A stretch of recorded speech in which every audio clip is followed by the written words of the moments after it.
ದುಡ್ಡಿಯೋ ದುಡ್ಡಿದವರ ದೊರೆ ಕಲಿಯುವುದಲ್ಲೇ ದುಡ್ಡಿನ ಮುಂದೆ ದುಡ್ಡಿನ ಮುಂದೆ ನಿಂತಿದೆ ಇಂದಿನ ಕಲಿಯುಗದ ಕರ್ಮ.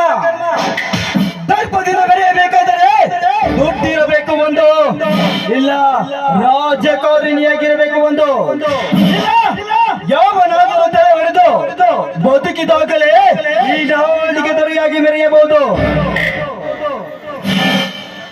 ದರ್ಪದಿಂದ ಬೆರೆಯಬೇಕಾದರೆ ಏ ನಾಗೇಂದ್ರ ಪ್ರಸಾದ್ ಎದುರು ನಿಲ್ಲುವ ಗಂಡಸು ಇನ್ನು ಹುಟ್ಟಿಲ್ಲ ಈ ನಾಡಿನಲ್ಲಿ. ಒಂದು ವೇಳೆ ಹುಟ್ಟಿದ್ದೆ ಆದರೆ ಆ ಹುಟ್ಟಿದ ಕೂಸಿನ ಮರಣ ಏ ನಾಗೇಂದ್ರನ ಪ್ರಸಾದನ ಕೈಯಲ್ಲಿ.